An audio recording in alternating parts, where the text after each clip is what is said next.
इसी की बात हम बाद में करेंगे। शिक्षा की बात आपने उठा दी है। जो विवाद चल रहा है के पाठक और चंद्रशेखर के बीच में, अगर आप मुख्यमंत्री होते तो इस विवाद को कैसे सुलझाते? भाई मैं मुख्यमंत्री जब होऊंगा तब इस विवाद की हम लोग चर्चा करेंगे, पर आज की तारीख में आप मुझे बताइए ना कि इसमें बिहार और बिहारी कहाँ है। शिक्षा मंत्री के पास हर विवाद को जन्म देने का समय है। अधिकारियों से बहस में लग जाएंगे, रामचरितमानस पे टिप्पणी करने लग जाएंगे, दुनिया भर की भटकाने वाली बातें करेंगे। पर क्या उनके पास 1 मिनट की फुर्सत है उन छात्रों को जवाब देने की जिनका 3 साल का डिग्री का कोर्स 4-4, 5-5, 6-6 साल तक खिंचता है?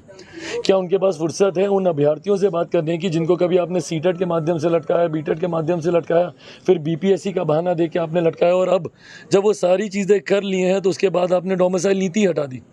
इस पे चर्चा करने की फुर्सत है इन शिक्षा मंत्री को या इन अधिकारियों को? और मेरे मुख्यमंत्री, भाई आज कहीं पे विपक्ष की बैठक हो जाए, अभी बेंगलुरु की तैयारी में होंगे मुख्यमंत्री, दौड़े दौड़े जाएंगे नंगे पांव। कहीं पे विपक्ष की बैठक की इनको सुगबुगाहट भी मिल जाए तो अपनी प्रधानमंत्री बनने की अर्जी लेकर दौड़े दौड़े जाएंगे। पर बिहार में हो रही हत्याओं पर एक बार मुख्यमंत्री ने कहीं जाना जरूर। एक मुझे कोई तस्वीर दिखा दे भाई, मैं ज़्यादा भी नहीं मांग रहा, मैं सिर्फ मात्र एक तस्वीर मांग रहा हूँ। वो दिखा दे जहाँ पे किसी की हत्या हुई है, उस पर मुख्यमंत्री गए हों, या जहरीली शराब पीने से कोई मरा हो, पीड़ित परिवार के आंसू पोंछ रहे हों, या अपहरण, लूटमार, डकैती, बलात्कार, कोई एक तस्वीर दिखा दें। पर ऐसी अनेकों तस्वीर दिख जाएगी जहाँ पे मुख्यमंत्री प्रधानमंत्री बनने का सपना देखते हुए विपक्षी दलों के साथ है। तो ऐसे में जिसके लिए उन्हें चुना, खैर ये मैं गलत बोल रहा हूँ, उनको चुना नहीं गया, वो आशीर्वाद पे आज मुख्यमंत्री बने हुए हैं। बिहार की जनता ने तो 2020 में ही उनको रिजेक्ट कर दिया था, बट कभी भाजपा के आशीर्वाद पर, कभी राजद की कृपा पर वो मुख्यमंत्री बने। पर जब तक भी आप मुख्यमंत्री हैं अपने उत्तरदायित्व को तो निभाइए। ये नहीं निभा रहे, इस विवाद को तत्काल प्रभाव से सुलझाने की ज़रूरत है ना, ताकि विवाद सुलझो और लोग अपने काम पर लगें। पर इस विवाद को तूल देना क्या मुख्यमंत्री खुद चाहते हैं? क्योंकि गठबंधन में सहज वो कितने हैं ये तो हर कोई जानता ही है। वो हर गठबंधन में कुछ दिनों बाद सहजता का समय शुरू हो चुका है। तो क्या ये विवाद उनको सूट कर रहा है, इसीलिए वो भी इसको संभवतः सुलझाना नहीं चाहते? नजरों में दोषी कौन है, चंद्रशेखर या के पाठक? भाई मैं कोई नहीं हूँ किसी का पक्ष लेने वाला, मैं कोई नहीं हूँ किसी के ऊपर टीका टिप्पणी करने वाला। हर किसी की अपनी अपनी कार्यशैली है, हर किसी की अपनी अपनी भूमिका है। तमाम बातें जांच का विषय है, अंतोगत्वा मुख्यमंत्री को ही इस पे अंतिम फैसला लेना। के पाठक को आप किस तरह के अधिकारी के रूप में देखें? भाई मुझे, मेरी किसी अधिकारी को लेकर कोई राय नहीं है और मुझे कोई फर्क नहीं पड़ता बिहार के अधिकारियों से। व्यवस्था को हो रहा है ना, हाँ नुकसान तो शिक्षा व्यवस्था को भाई बिल्कुल, और एक अलग तस्वीर जा रही है। लंबे समय से हो रहा है नुकसान। पर इस नुकसान की चिंता किसको है भाई? ना अधिकारियों को चिंता है, ना मंत्रियों को चिंता है, ना सत्ता में बैठे हुए नेता मुख्यमंत्री को चिंता।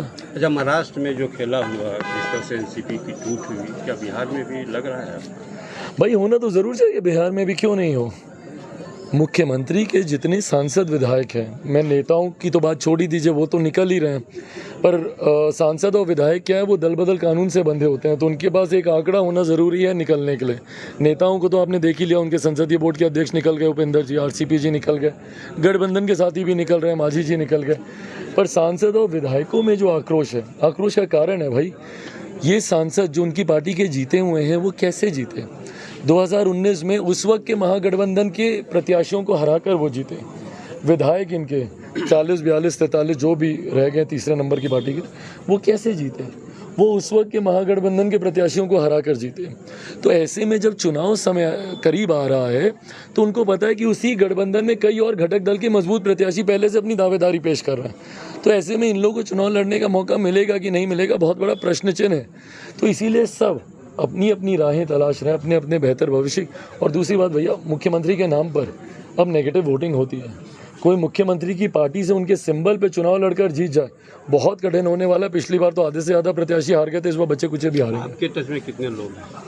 भाई है अच्छी खासी संख्या में, इट्स एन ओपन सीक्रेट भाई, मैं तो मुलाकात करता हूँ, छुपाता थोड़ी हूँ, सबको बताइए कौन कौन लोग हैं। सांसद कितने? मैं संख्या में बांधकर मैं अपना नुकसान क्यों करूँ, और ज़्यादा लोग आ जाएंगे भाई। चिराग सीट पर दावेदारी आपने दी है। आज नवादा में कार्यक्रम था भाई, दावेदारी मुझे देने की ज़रूरत नहीं है। नवादा की सीट हम ही लोगों के पास रही है। और जब मैं अपनी बात करता हूँ भाई, अगेन ये सब जानते हैं कि 2014 का गठबंधन किसके माध्यम से हुआ, उसमें मेरी क्या भूमिका थी। मेरे नेता, मेरे पिता भी कई बार इस बात का जिक्र कर चुके हैं कि 2014 में जब वो लोग यूपीए के साथ थे और पार्टी के कई लोग यूपीए में ही रहना चाहते थे। उस वक्त ये प्रस्ताव मैंने सामने रखा था और उस वक्त एनडीए के साथ गठबंधन हुआ। तो 2014 की सीट शेयरिंग में कौन गया पार्टी की तरफ से? मैं गया। 2015 की विधानसभा की सीट शेयरिंग में पार्टी का प्रतिनिधित्व किसने किया? मैंने किया। 2019 की सीट शेयरिंग में किसने प्रतिनिधित्व किया? मैंने किया। 20 वाले में भी गठबंधन में तालमेल बैठ नहीं पाया, बट गया तो पार्टी की तरफ से मैं ही था। बहरहाल, तो 2019 में जो सीटें हम लोगों ने जीती हैं, वो नवादा हो, खगड़िया हो, जमुई हो, हाजीपुर हो, वैशाली हो, जितनी भी सीटें हैं, समस्तीपुर हो, ये तमाम सीटों पर चर्चा मेरे साथ ही हुई ना वहाँ पे भाजपा के तमाम नेताओं की।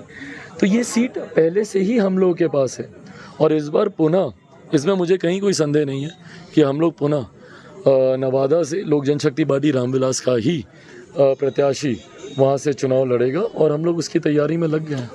चिराग जी, एक मौजूद सवाल है जो देश में बिहार की जनता और जम्मू की जनता भी जानना चाहती है। आपके सोशल स्टेटस पे एक वीडियो पिन पोस्ट किया हुआ है।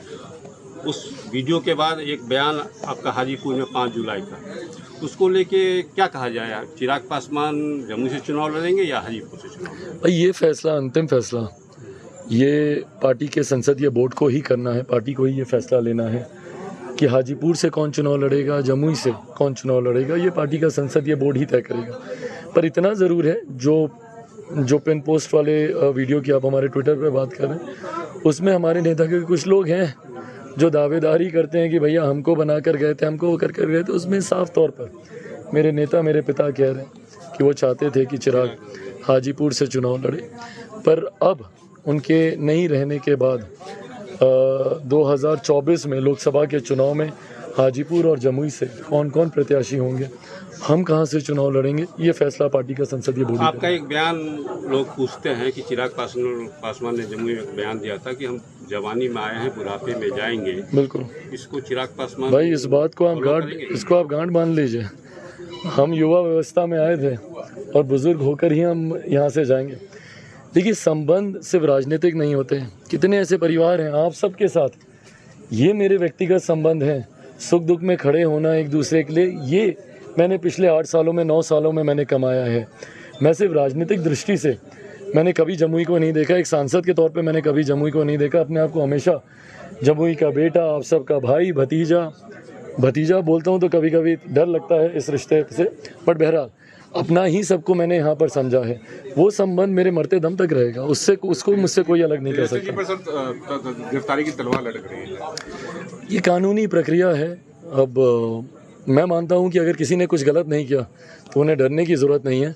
अंतोगत्वा कानून अपना रास्ता लेगा, जो दोषी होंगे कार्रवाई होगी, जो निर्दोष होंगे बचे। 2 सवाल मेरा और है। सेकंड पहला सवाल ये कि इसका मतलब तो ये हुआ कि चिराग पासवान की दावेदारी हाजीपुर भी होगी और जमुई भी होगी। मैं कहीं दावेदारी नहीं कर रहा भाई, लोजपा पार्टी ये सीटें लड़ी हुई है पहले से, तो इसलिए दावेदारी की बात नहीं है। मैं तो 2019 वाली सीटों की ही मैं चर्चा कर रहा हूँ, जहाँ से हम लोगों ने चुनाव लड़ा और जहाँ से हम लोग के प्रत्याशियों ने चुनाव जीता। मैं तो सिर्फ उन्हीं सीटों की चर्चा कर रहा हूँ। अच्छा, एक बयान आया है लालू यादव का दिल्ली में कि प्रधानमंत्री पद के वही उम्मीदवार हों जिनकी पत्नी हो, क्योंकि पीएम कोठी में बिना पत्नी अब ये हमको नहीं पता कि भाई क्या बयान है।